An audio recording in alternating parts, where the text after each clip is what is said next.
Ay, perdón. Ok.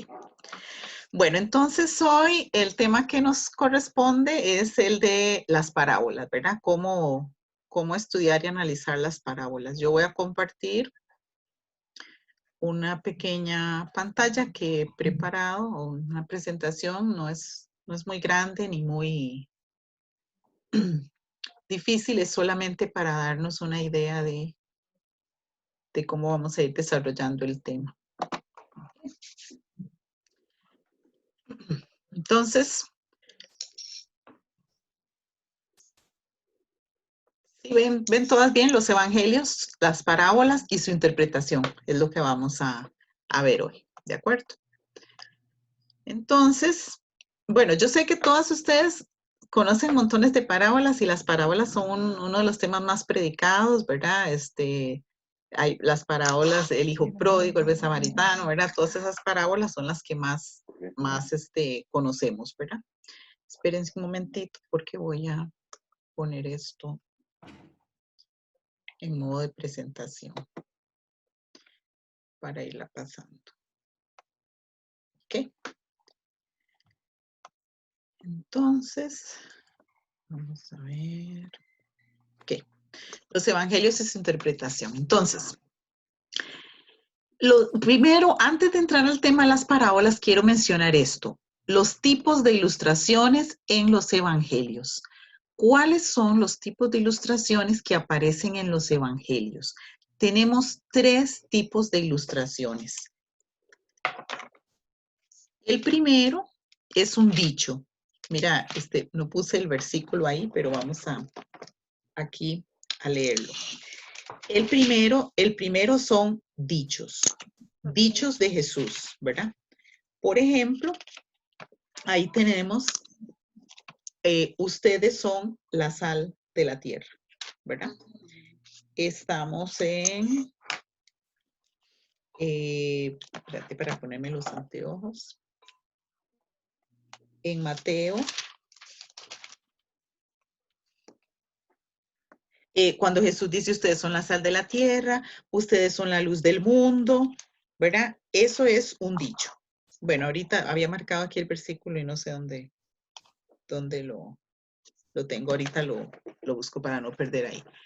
Entonces tengo dichos primero, que es una frase solamente. Ustedes son la sal de la tierra, ustedes son la luz del mundo, ¿verdad? Luego tenemos comparaciones o símil, ¿verdad?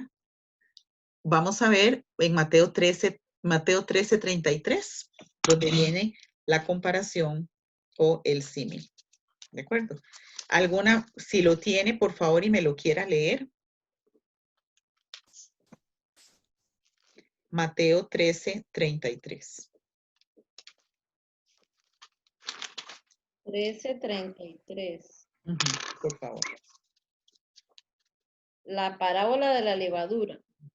También les contó esta parábola. El reino de Dios es como la levadura que una mujer mezcla con 3 medidas de harina para hacer fermentar toda la masa. Entonces, esa es una comparación. El reino de Dios es como la levadura. La comparación es algo que es cierto. Compara el reino de Dios con algo que existe, que es cierto, ¿de acuerdo? Porque el tema de la levadura es cierto, ¿verdad? Lo que pasa con la levadura, cómo la levadura fermenta la masa y todo eso es cierto, ¿verdad? Entonces, esa es una comparación. Y símil porque se reconoce con la palabra como, ¿de acuerdo? Como. Y el otro tipo de ilustración que tenemos en los evangelios. Perdón. ¿Sí? El otro está en Mateo 5:13, el primero. 5:13. Ustedes son la sal de la tierra. Ok. ¿Lo leo? Sí, por favor, Cintia. Ustedes son la sal de la tierra, pero si la sal se vuelve insípida, ¿cómo recobrará su sabor? Ya no sirve para nada, sino para que la gente la deseche y la pisotee. Correcto. Entonces ese es un dicho, ¿verdad? Ustedes son la sal de la tierra. Eso es lo que ustedes son, ¿verdad? No está simplemente comparando ni nada, sino que le va a asignar propiedades, ¿verdad? Pero es una afirmación. Y ahí no viene la palabra como, ¿verdad? En la otra sí, tenemos una ilustración que sirve como comparación, ¿verdad? Y después tenemos las parábolas, ¿de acuerdo? Entonces vamos a ver qué no son y qué sí son las parábolas. Entonces, todas estas son ilustraciones que Jesús usa, ¿verdad? Entonces, las parábolas no son, y eso es importante, no son historias verdaderas. La parábola es una historia que se creó en el momento para ilustrar algo en un contexto, ¿verdad? Que Jesús quería mostrar algo y normalmente usa algo, algún elemento de la vida cotidiana, de la vida diaria. ¿De acuerdo? Los elementos de la vida diaria, lo que todo el mundo conoce, sabe, entiende. Porque el punto era que la gente entendiera lo que Jesús estaba ilustrando, ¿verdad? Y si sacaba algo que la gente no entendía, pues no iba a perder su punto. Entonces, las parábolas no son historias verdaderas. No es que cuando Jesús está contando la parábola del buen samaritano fue que eso realmente pasó. Puede ser que sí, ¿verdad? Pero la parábola no en sí no se trata de eso. Otro punto es que las parábolas no son alegorías. Alegoría es una interpretación que le da a cada detalle de la parábola un significado. Eso hace mucha gente a veces con los textos bíblicos. Por ejemplo, predican sobre David y Goliat, entonces la onda tiene un significado, el hecho de que tuviera 5 piedras o cada uno de los puntos tiene un significado. Bueno, eso es una alegoría, ese tipo de interpretación se llama así.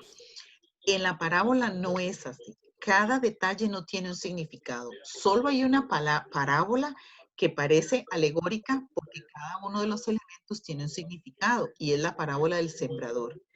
Pero ahí nosotros no tenemos que ir a inventar nada porque el mismo Jesús fue el que explicó la parábola, ¿verdad? El mismo Jesús fue en la parábola del sembrador el que dijo qué significaba cada uno de los detalles y cada una de las cosas, ¿verdad? Él le dio la interpretación. Entonces, parece una alegoría, pero después tal vez nos da tiempo y vemos. Pero en realidad las parábolas no son alegorías. Yo no tengo que preocuparme por cada uno de los detalles de la parábola. Y número 3, las parábolas no son misterios solo para unos que buscan esconder el reino de otros. Mira, puse esconder, es esconder el reino, porque muchas personas piensan que Jesús le hablaba en parábolas a la gente para que la gente no entendiera. ¿De acuerdo?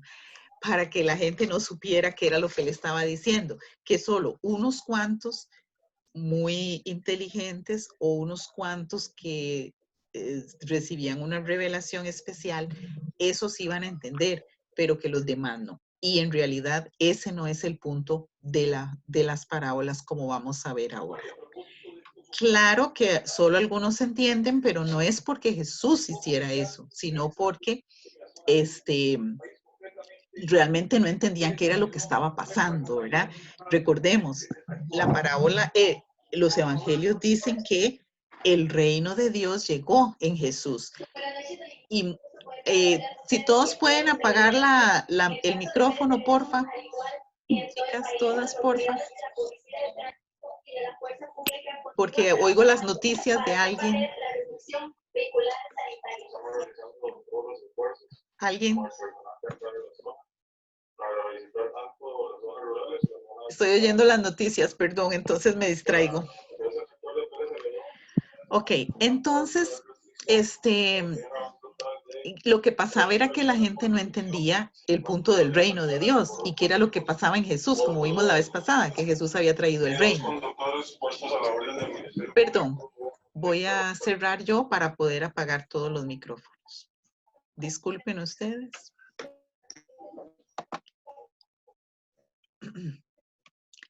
Ya solo me queda uno.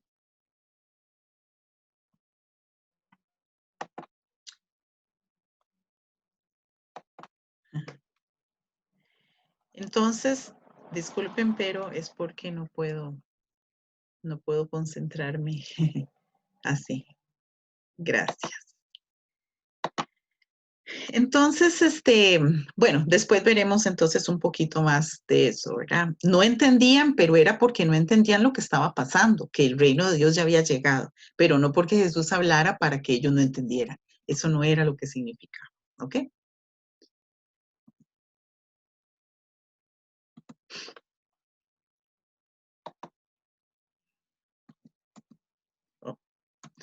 Entonces, ¿qué sí son las parábolas? Las parábolas son, como dije antes, ilustraciones de la vida cotidiana, de la vida diaria. Y esto es la parte importante de la parábola. Son ilustraciones que Jesús usó para obtener una reacción del oyente. ¿De acuerdo? La parábola es como, bueno, vamos a leerlo más para entonces explicarles algo. Las parábolas son formas de cautivar al oyente que entiende los puntos de referencia. ¿De acuerdo? En mi cultura, digamos, en la cultura nuestra, si nosotros estamos hablando de ciertas cosas que todo el mundo en la cultura entiende y todos nos reímos de algo, pero hay un extranjero que no entiende el punto de referencia del que estamos hablando, entonces no va a entender por qué nos estamos riendo, ¿cierto? Porque solo nosotros. O como en la familia, ¿verdad? A veces uno en la familia tiene chistes y palabras y historias y anécdotas, ¿verdad? Y alguien dice una palabra y todos se acuerdan de la historia, ¿verdad? Porque se creó una palabra por medio de la historia que alguien dijo algo gracioso en la casa y entonces ya cuando recordamos esa palabra todos recordamos la situación, pero alguien ajeno a nuestra casa no entiende por qué nos estamos riendo o qué fue lo que pasó, ¿verdad? Entonces las parábolas en un sentido son como los chistes que tienen puntos de referencia, palabras claves, pero si usted tiene que explicar un chiste, el chiste pierde la gracia, ¿cierto? O sea, explicar un chiste es, no vale, ¿verdad? El boleto de haberlo contado, ¿verdad? Entonces, ¿qué quiero decir con esto?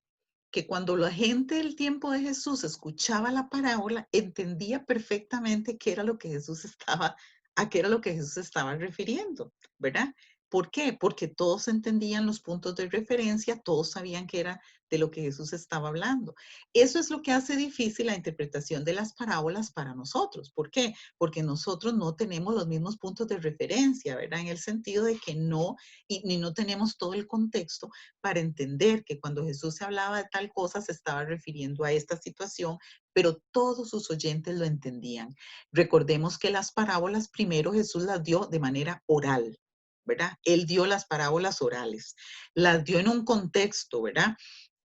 Uno está allí hablando de algo y yo les estoy contando a ustedes hablando de una cosa y de un momento les digo, ay sí, esto me recuerda una historia que pasó un día, taca, taca, taca, y les cuento la historia en ese contexto para que a ustedes les quede claro lo que yo estoy tratando de mostrar. Pues era lo que hacía Jesús, ¿verdad? Exactamente. Estaba enseñando sobre un tema y sacaba una parábola para mostrar algo. O pasaba una situación, como vamos a ver ahora en algunas de las parábolas, y Jesús usaba una parábola para obtener una reacción del oyente.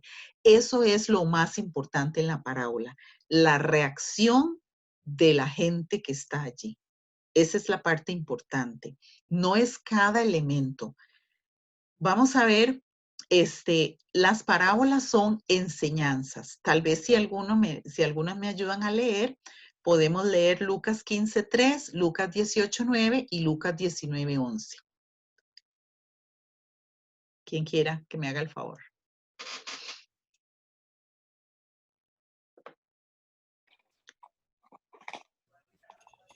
Yo tengo cadena 15:3. Perfecto. Entonces lee, por favor, Lucas 15:3. Él entonces les contó esta parábola. Supongamos que uno de ustedes tiene 100 ovejas y pierde una de ellas. No deja las 99 en el campo y va a buscar la oveja perdida hasta encontrarla. Y cuando la encuentra, toda, ¿verdad? Toda la parábola, ¿sí? No, 15:3 solamente. Nada más, ok. Uh-huh. Entonces Jesús les dice, supongamos que, ¿verdad? Uh-huh. Y ahí empieza a contar la historia, ¿verdad? Y la parábola y todo eso, ¿verdad? Para enseñarles algo, ¿verdad? Vamos a ver en Lucas 18:9. Lo leo. Sí, por Yo favor. lo leo. Sí. Dice, a algunos que confiando en sí mismos se creían justos y que despreciaban a los demás, Jesús les contó esta parábola. Algunos que actuaban así, que confiaban en sí mismos, que no sé cuánto. Entonces Jesús, para provocar una reacción, para enseñarles algo en medio de esa situación, les contó esta parábola. Y Lucas 19:11. Yo lo tengo. Sí. ¿Quién? Ruth. ¿Lo leo yo? Ok. Sí, por Lucas favor. 19:11, la parábola de las 10 minas. Oyendo ellos estas cosas, prosiguió Jesús y dijo una parábola. Por cuanto estaba cerca de Jerusalén y ellos pensaban que el reino de Dios se manifestaría inmediatamente. Ajá. Entonces, Jesús oyó algo y inmediatamente, ¿qué hizo? Usó una parábola para contarles a ellos o explicarles a ellos qué era lo que él quería mostrar, ¿verdad? Entonces Jesús enseñaba en medio de su enseñanza cotidiana, usaba la parábola como parte de la enseñanza. Pero esto no era exclusivo de Jesús, también todos los maestros de su tiempo y los judíos y todo, ellos tenían esta costumbre, no solamente Jesús usaba las parábolas, ¿de acuerdo? También las usaban otros maestros, no solamente él, no era exclusivo de él. Entonces, era una forma de enseñanza típica en ese tiempo. Entonces llegamos al punto de la interpretación de las parábolas. Aquí vamos a decir varias cosas. Primero, hay parábolas que tienen que ver con los valores y las demandas del reino de Dios. O sea, ¿cuáles son los valores? Los valores de amar, los valores de cuidar, los diferentes tipos de valores que nos enseñan las parábolas. Hay parábolas, hay un grupo de parábolas que se enfocan en el reino de Dios, ¿verdad? Y la urgencia de aceptarlo, o sea, la urgencia de aceptar el reino de Dios, que ya el reino de Dios llegó y que hay que apurarse, que hay que aceptar lo que Jesús está diciendo y proponiendo. Entonces, hay unas parábolas que se enfocan en el reino de Dios que tienen que ver con eso, que ya el reino llegó. Y hay otro grupo de parábolas que vamos a ver también, digamos que no son exactamente estas, que también tienen que ver con el reino, pero que son parábolas que se llaman escatológicas. Recuerdan que las pasadas vimos que son parábolas que tienen que ver con los últimos tiempos, ¿verdad? Ahora, la parábola se debe leer como un todo, como toda la historia, y no darle un significado a cada detalle. Y eso es importante. Yo no leo la parábola y busco qué significa cada una de las cosas. Que en la parábola del hijo pródigo, que la túnica, que el anillo, que esto, que lo otro. No, esos son detalles que ayudan a la parábola, que la adornan, pero no son los detalles importantes. No nos fijamos en los detalles. Vamos a ver en qué nos fijamos a la hora de interpretar las parábolas. Las parábolas tienen, y esto es lo que tenemos que ver cuando interpretamos una parábola, tienen puntos de referencia. Normalmente son personas, las personas. Son las partes de la historia que cautivan al oyente y con las que él se identifica. Cuando él está oyendo la historia, cuando una persona está oyendo la historia, ¿cuáles son los aspectos con los que él se identifica en la parábola? ¿Verdad? Que él puede decir, esa persona soy yo, ¿verdad? Eso es lo que se llama el punto de referencia. No todos los detalles, normalmente son las personas. Y la otra cosa que tenemos que tomar en cuenta es el elemento sorpresivo o novedoso que causa una reacción. Porque en la parábola normalmente sucede algo que nadie espera. Normalmente va a ser así, ¿verdad? Por ejemplo, en la parábola del hijo pródigo, que todos conocemos muy bien, ¿verdad? ¿Cuál sería para ustedes el elemento sorpresa? El elemento que causaría una reacción en la gente. ¿Qué es lo que todos conocemos la parábola del hijo pródigo? Por eso no la voy a leer. Yo creo que es una de las más conocidas en toda la historia, ¿verdad? Pero entonces, cuando ustedes leen la parábola o piensan en esa parábola, ¿cuál es el elemento que a ustedes les causa sorpresa? El ser aceptado nuevamente por el Padre. Ok. El elemento que usted está leyendo y usted dice, ¡ah!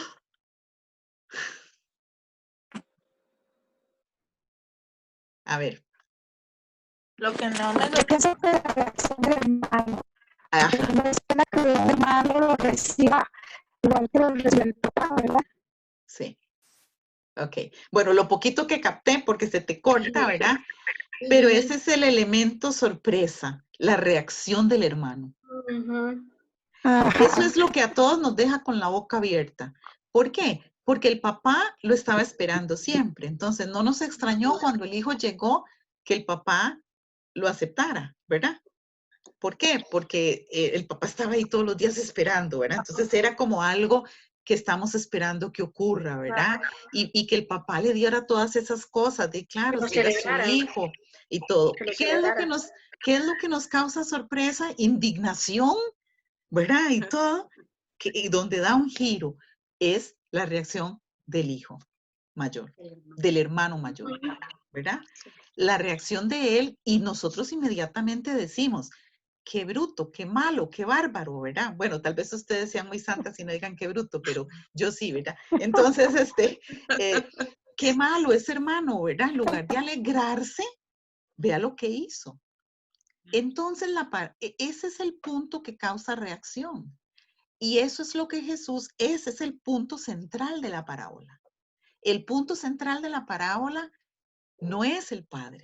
El punto central de la parábola no es el hijo que regresó. El punto central de la parábola es que los que estaban con el padre siempre se enojan por la actitud del padre hacia el que perdido que acaba de volver. ¿Y por qué eso es importante? Jesús está diciendo eso en un contexto en el que los fariseos y los judíos pensaban que ellos eran muy santos y todas las bendiciones y toda la riqueza del Padre y todo iba a ser para ellos. Y ellos no pueden entender cómo es que el Padre abre el reino y reciba a un montón de pecadores, perversos, que no tienen la ley, que no conocen a Dios, y que Jesús abra la puerta para que entren prostitutas, publicanos y extranjeros y mujeres y toda esta gente que no tiene nada que ver, según ellos, en el reino. Entonces, no puede ser, ¿verdad? Entonces, eso es lo que Jesús está buscando. ¿Qué es lo que causa reacción aquí, verdad? Y entonces, los puntos de referencia, obviamente el padre, el hermano menor, son dos puntos de referencia y el hermano mayor, ¿verdad? Entonces ahí, esos son los tres elementos con los que la gente que está escuchando la parábola se va a identificar. Si yo fuera un extranjero, en ese momento en que Jesús está diciendo la parábola, yo diría, qué dicha, qué emoción, ¿verdad? Me recibe el Padre. ¿Por qué? Porque yo voy a escuchar la historia desde mi realidad. Pero los fariseos y los que estaban peleando por el reino de Dios y todo eso, iban a recibir que Jesús estaba condenándolos, juzgándolos, ¿verdad? Por su reacción. ¿Okay? Entonces, recuerden, para interpretar las parábolas buscamos el punto de referencia y el elemento sorpresivo novedoso que causa la reacción en el oyente. Vamos a ver entonces una pequeña parábola, un ejemplo. Lucas 7, 40, 42. Vamos a leer. Lucas 7, 40 y 42.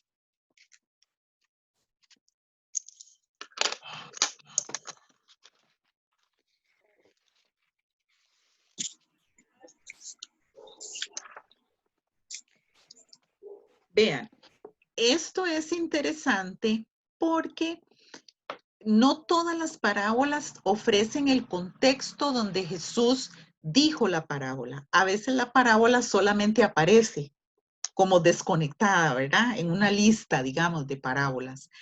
Pero hay algunas parábolas que ofrecen el contexto, como la parábola del buen samaritano y esta que vamos a leer ahora. Entonces es más simple, ¿verdad? Poder ver los detalles de la parábola y entender el porqué de esto. Si leemos un poquito, ¿verdad? Ahí estoy en Lucas, ¿verdad? Entonces, voy a leer lo que sucede antes de la parábola a partir del versículo 36, que dice: uno de los fariseos rogó a Jesús que comiese con él. Y habiendo entrado en casa del fariseo, se sentó a la mesa. Entonces, una mujer de la ciudad que era pecadora, al saber que Jesús estaba a la mesa en casa del fariseo, trajo un frasco de alabastro con perfume. Y estando detrás de él a sus pies llorando, comenzó a regar las lágrimas de sus pies y los enjugaba con sus cabellos y besaba sus pies y los ungía con el perfume. Cuando vio esto, el fariseo que le había convidado dijo para sí: si fuera profeta, conocería quién y qué clase de mujer es la que le toca, que es pecadora. ¿Ok? Entonces, hasta aquí tenemos 3 personajes en el escenario, ¿verdad? 3 personajes importantes que son, ¿quiénes?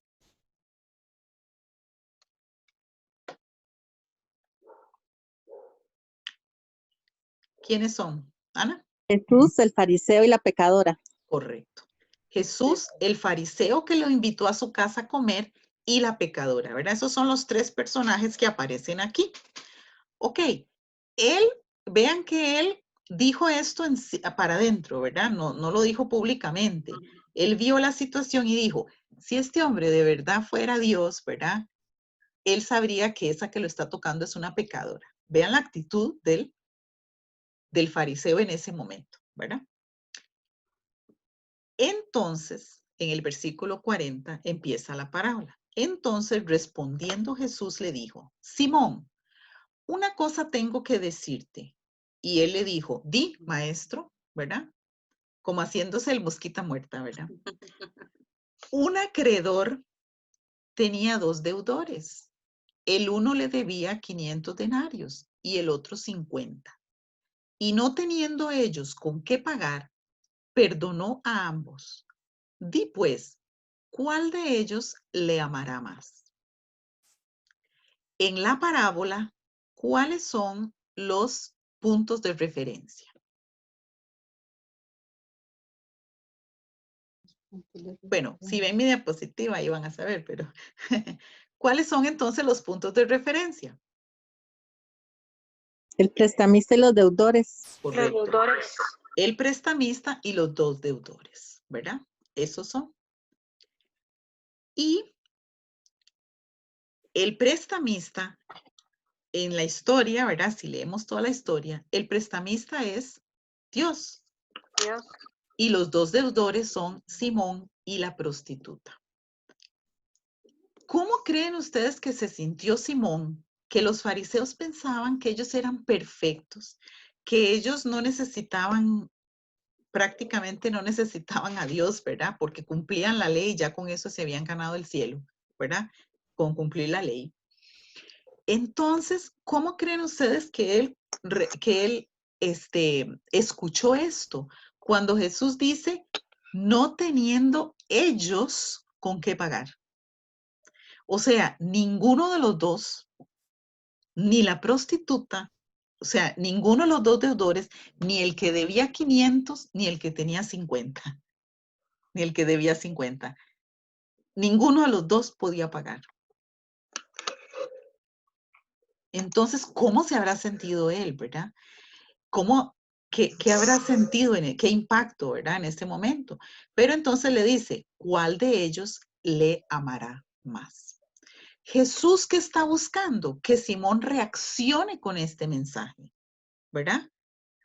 Vean que entonces Jesús sigue y le dice: respondiendo Simón, a partir del versículo 43 dice, respondiendo Simón dijo, pienso que aquel a quien perdonó más.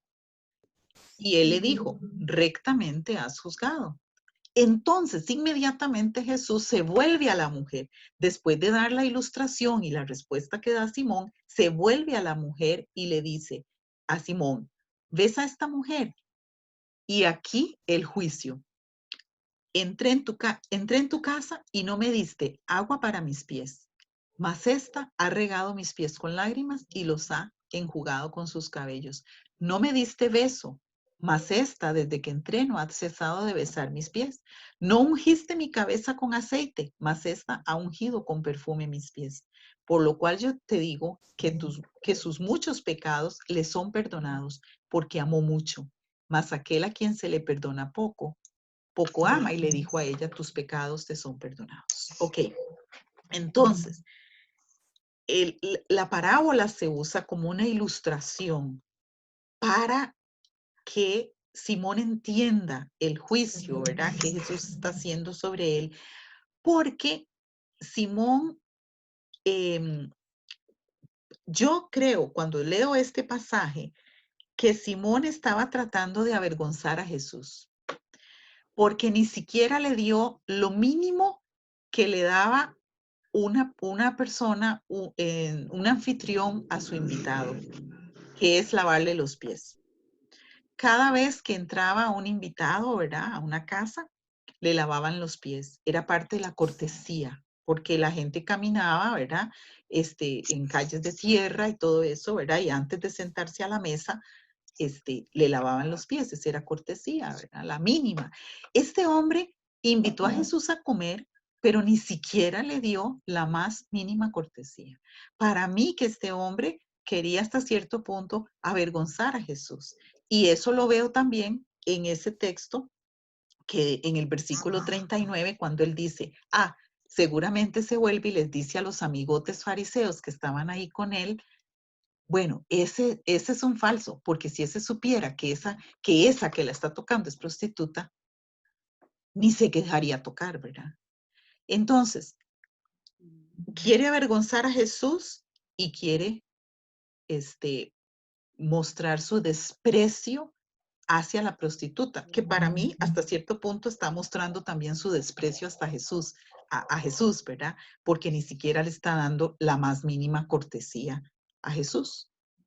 Entonces, Jesús usa la parábola como una ilustración para el punto que él quiere probar, ¿verdad? De que el que entiende lo que es el perdón, ¿cómo se llama? Reacciona, ¿verdad?, en una medida, o en esa misma medida. El que no entiende lo que es el perdón, no hace nada, pero ella entendió lo que era el perdón, ¿verdad? Entonces, esa es una forma, ¿verdad?, de ¿cómo se llama?, de analizar una de las parábolas, ¿verdad? Bueno, ustedes me van a decir, está el buen samaritano, es una que ustedes conocen bien. Entonces, en Lucas 10, no quiero tardarme mucho, entonces, vamos a ver, Lucas 10, 25 al 37, está la parábola del buen samaritano, ¿ok? Vamos a ver un poquito, porque todo el mundo se la sabe, entonces, pero el hecho de que todo el mundo se la sepa no quiere decir que observemos, ¿verdad?, los detalles y el texto, y a veces repetimos lo que hemos oído solamente, ¿verdad? Entonces, yo pienso que a veces esos pasajes conocidos nos traicionan en un sentido, ¿verdad? Porque como son tan conocidos, pensamos que ya sabemos lo que dicen. Entonces, 10, 25 en adelante, ¿verdad? Mira, estoy en texto. Entonces dice, perdón, en otro, 10, 25.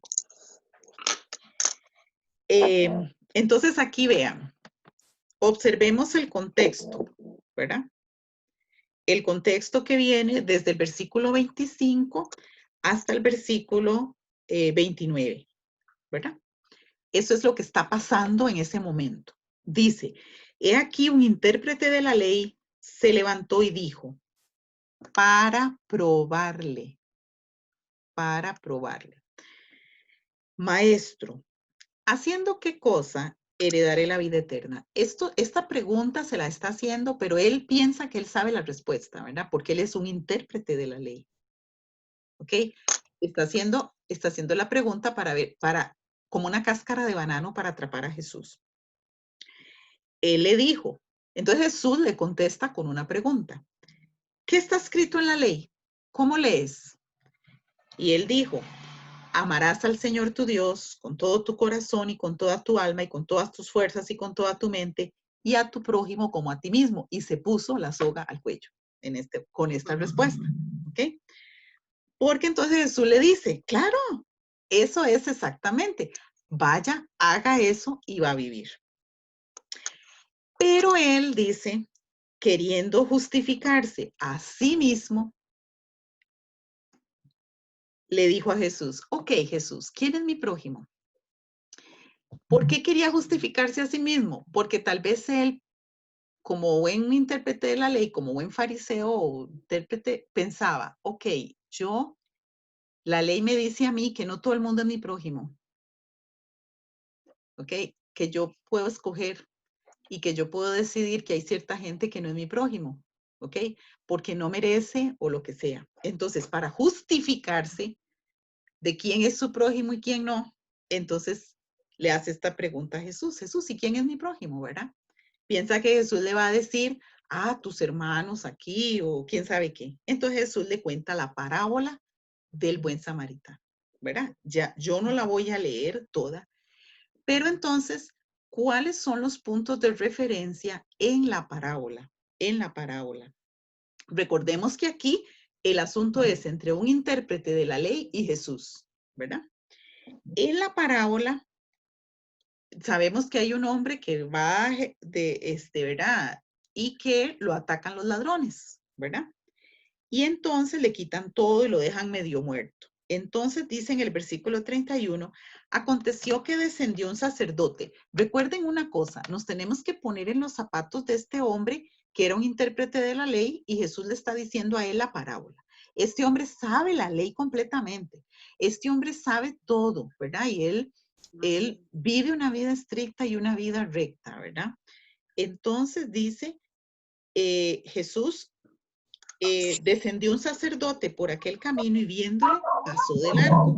Ok, el hombre pensó, claro, porque los sacerdotes a ellos solo les preocupa la religión, a ellos no les importa el prójimo, porque esa era digamos, lo que pensaban de los sacerdotes, que a ellos no les importaban los demás, que a ellos solo les importaba cumplir la religión al pie de la letra. ¿Ok?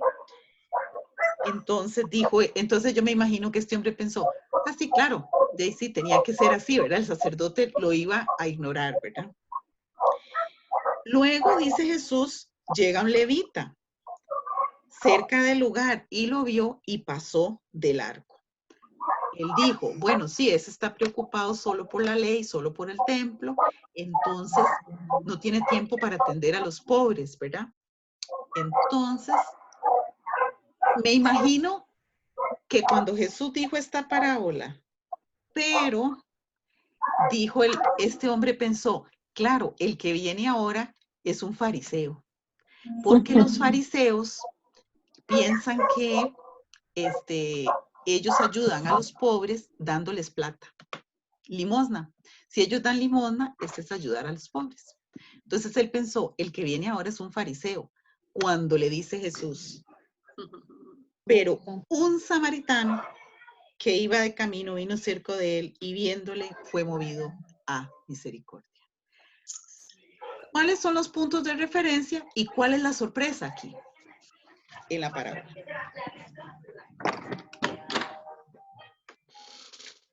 Díganme ustedes. El samaritano. Ok, está el samaritano, que es un punto de referencia. El levita también. ¿El? El levita Ajá. y el sacerdote. El levita, el sacerdote, el samaritano y el golpeado. el golpeado, el herido, el asaltado, ¿verdad? Ese es otro punto de referencia, ¿verdad? Y realmente el sacerdote y el levita no tienen mucha vela en el entierro, ¿verdad? Entonces digamos que los puntos de referencia más importantes son el herido y el samaritano, ¿verdad? Pero entonces Jesús termina en el 36 con una pregunta.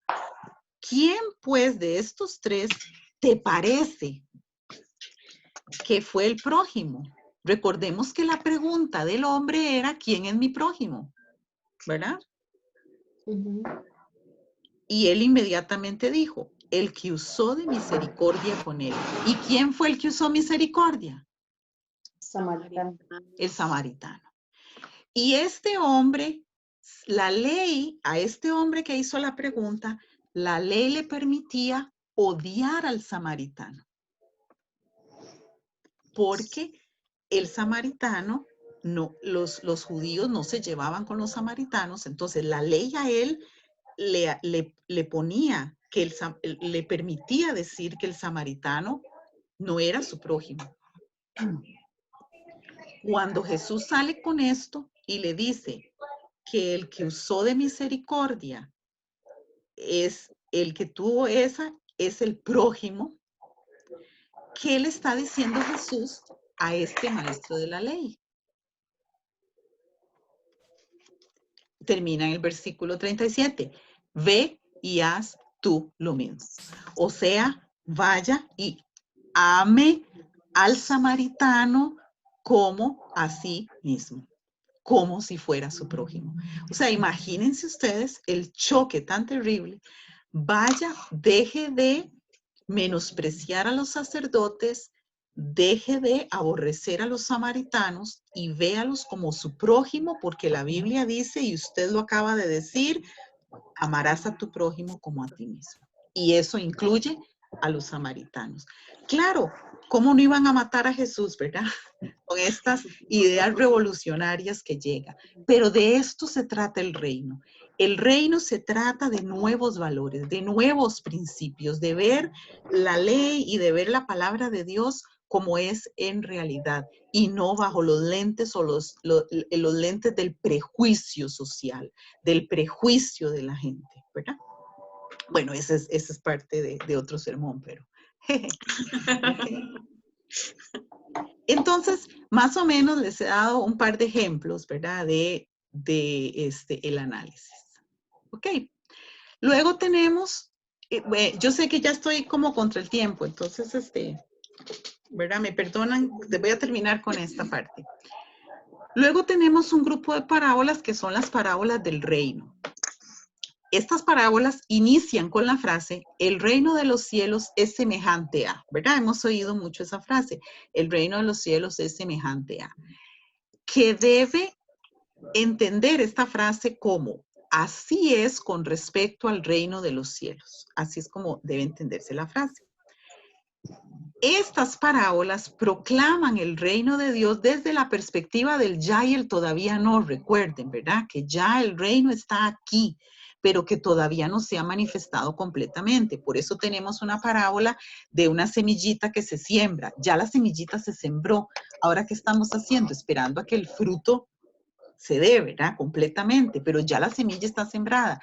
Esa es parte del asunto del ya y el todavía no. Estas parábolas del reino declaran que el juicio es un hecho, que el desastre está cerca, que ya llegó el final, ¿verdad? Y el oyente tiene que tomar una decisión, pues es urgente, hay que arrepentirse. Recordemos que cuando Jesús vino, dijo que ya el reino de Dios se había acercado y que tenían que arrepentirse, ¿verdad? Ese era el paso que tenían que dar. Entonces, las parábolas del reino buscan eso. Buscan que la gente escuche y que la gente entienda que ya es inminente, que el juicio ya llegó y que hay que arrepentirse. Pero también el reino no solo es juicio, también es buenas nuevas. La salvación se ofrece a todos sin excepción. Y estas parábolas entonces tienen este tema del gozo. Gozo cuando recuerdan la parábola de la mujer que se le pierde una moneda, la encuentra, la parábola de la oveja perdida, todas estas palabras, parábolas, inclusive la del hijo pródigo, ¿verdad? Que estas palabras terminan con esa palabra. Hay gozo en los cielos. Hay gozo en los cielos. Gozo es un tema principal aquí. ¿Por qué? Porque el reino de Dios tiene esas dos cosas. Es juicio por un lado, pero por otro lado, buenas nuevas de salvación, ¿verdad? Y que si uno las recibe, hay gozo, ¿verdad? Ejemplo de estas parábolas del reino, vamos a leer ahí, si alguien nos lee, por favor, en Mateo 13, 44 y 46, con esto termino. Mateo 13, 44 y 46.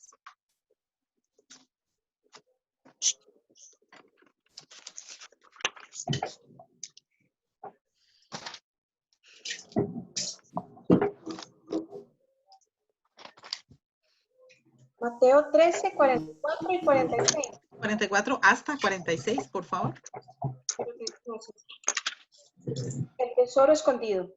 Además, el reino de los cielos es semejante a un tesoro escondido en un campo, el cual un hombre halla y lo esconde de nuevo. Y gozoso por ello va y vende todo lo que tiene y compra aquel campo. También el reino de los cielos es semejante a un mercader que busca buenas perlas, que habiendo hallado una perla preciosa, fue y vendió todo lo que tenía y la compró. Correcto. Entonces, estas son ejemplos de parábolas del reino, ¿verdad? El reino de los cielos, así es con respecto al reino de los cielos. El reino de los cielos es semejante a Tará, ¿verdad? Y aquí lo que se enfoca en estas dos parábolas es la decisión urgente, ¿verdad? Con la que la gente hace las cosas, ¿verdad? Va, vende todo lo que tiene, va, hace, ¿verdad? ¿Qué quieren decir? Que la gente toma decisiones y de eso se tratan las parábolas del reino, de tomar decisiones, ¿ok? Ojalá por el Señor, ¿verdad?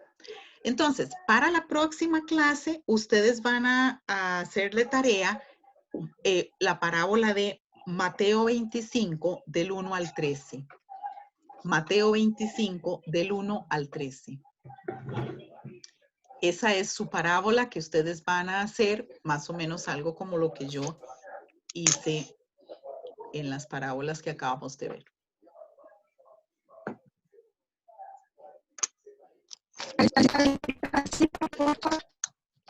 Mateo 25. Del 1 al 13. Del 1 al 13. Esa es la tarea.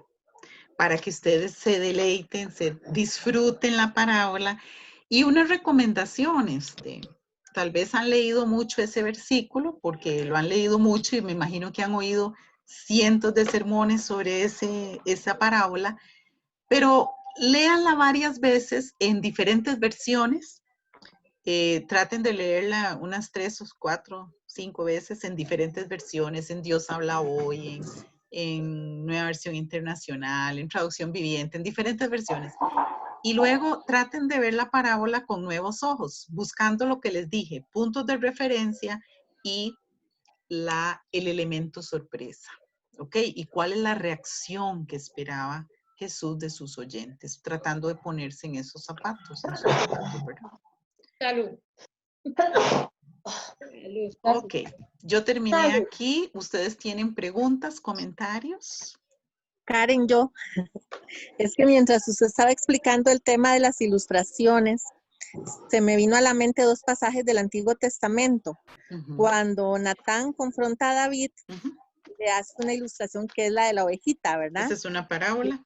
Que queda muy clara, ¿verdad? Y la otra, que no sé si cabe dentro de la ilustración, pero es cuando Jonás se enoja por la misericordia de Dios y el Señor le lleva a un árbol y a un gusano. Eso es una forma también de ilustrar para que él reaccione. Sí. Eso era. Gracias. Y normalmente no es, ¿por qué la parábola tiene tanto impacto? Porque no es lo mismo llegar y decirle a una persona, mire, usted es un pecador porque usted no hizo tal y tal cosa, como hubiera sido Natán, digamos, con David, ¿verdad? Mire, David, usted pecó porque hizo tal y tal cosa. Nunca hubiera producido la misma reacción que cuando él le cuenta una historia y maneja la situación y ¡pa! El hombre descubre la verdad por sí mismo y se da cuenta, caramba, ahora sí, metí la pata con todo, ¿verdad? Ese soy yo, ¿verdad? Y él se da cuenta. Entonces, ese es el punto de la ilustración y el punto de la parábola, ¿verdad? Es que la gente descubra la verdad por sí mismo. Por eso es que digo que, claro, los oyentes de Jesús inmediatamente entendieron. Por eso algunos se enojaron, porque entendieron perfectamente que estaba refiriéndose a ellos, ¿verdad? A los dos malos. Y por otro lado, la gente que era perdonada, como la mujer que vimos ahora en esta parábola de Simón y esta mujer, la prostituta, tiene otra perspectiva, ¿verdad? Obviamente, porque ella recibe el perdón y a ella se le alaba y todo. Pero ¿qué es lo que busca la ilustración? Que la gente se dé cuenta de la verdad por sí misma y reaccione a la verdad. Y ojalá eso la lleve a tomar una decisión por Jesús. No siempre fue el caso, pero ojalá fuera así. Ok, ¿alguien más? Yo tengo una pregunta. Donde estaba hablando de la interpretación, eran 3 puntos. Solo alcancé a copiar el que decía que son de valores y demandas del reino. ¿Cuáles eran los otros 2?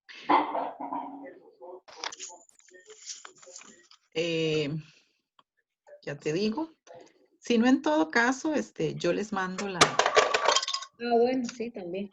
Yo les mando espérate, pero ya te digo, era sobre las parábolas y su interpretación, ¿verdad? Sí, una con los valores, la otra es que, bueno, ok, hay un grupo de parábolas que tienen que ver con los valores. Las parábolas se enfocan en el reino, ese es el segundo punto, se enfocan en el reino y en que es urgente, ¿verdad? Que es ya, que hay que aceptarlo. Y la otra es que las parábolas se deben leer como un todo. No dándole un significado a cada detalle. ¿De acuerdo? ¿De qué? No darle un significado a cada detalle, sino leerla como un todo, el todo, ¿verdad? Toda la historia completa. ¿Ok?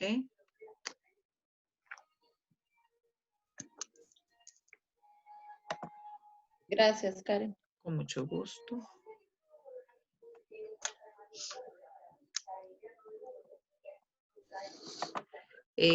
Ok, ¿qué más?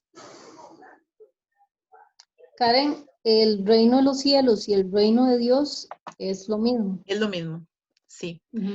Lo que pasa es que Mateo prefiere el reino de los cielos. Vamos a ver cuando estudiemos Mateo por qué, pero es lo mismo, sí. El mismo nombre.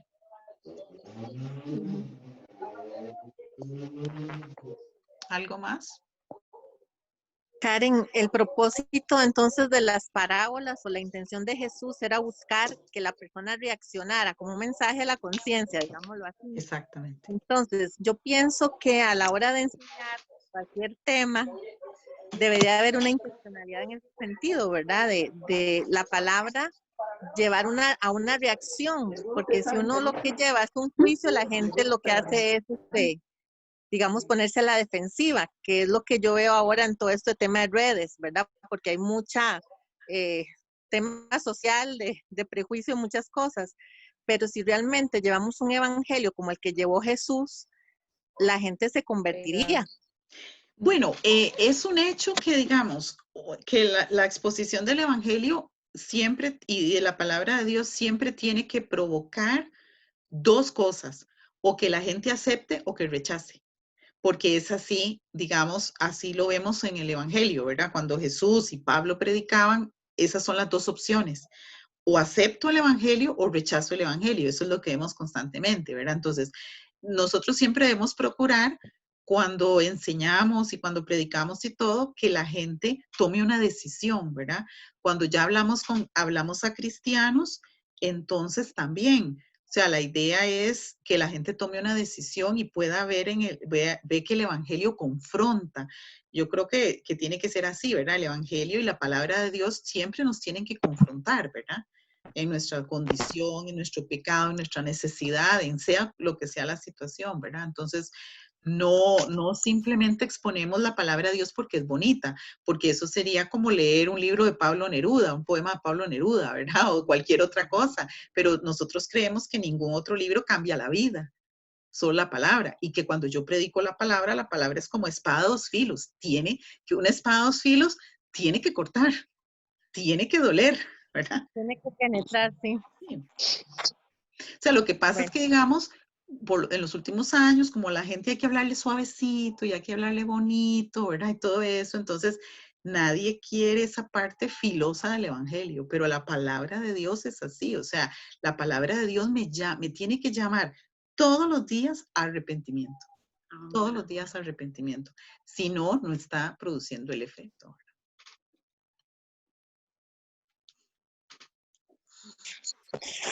Pero es que cuando el evangelio es expuesto, el evangelio produce, en la persona siempre va a producir una reacción y casi siempre arrepentimiento, porque a veces cuando evangelizamos o predicamos, a veces son experiencias y no propiamente la palabra. Cuando lo hacemos con la palabra, sí va a producir en el corazón un cambio. Claro, claro. Así es, Mari. Eso es lo que esperamos. Amén. ¿De acuerdo? Todas. Gracias. Sí. ¿Quedó claro más o menos? O hice un enredo ahí, Muy ¿no? claro. Okay. No, todo está muy bien, perfecto. Entonces, espero que disfruten mucho el estudio de su parábola y la próxima vez nos vemos y compartimos nuestros descubrimientos, ¿ok? De hoy en 15, ¿verdad? Si Dios quiere. De hoy en 15. Bueno, muchas gracias. Que Dios me las bendiga mucho, que pasen una buena semana y gracias por estar hoy. Bye. Muchas gracias. Gracias por su tiempo. Con mucho gusto, chao. Gracias. Un abrazo.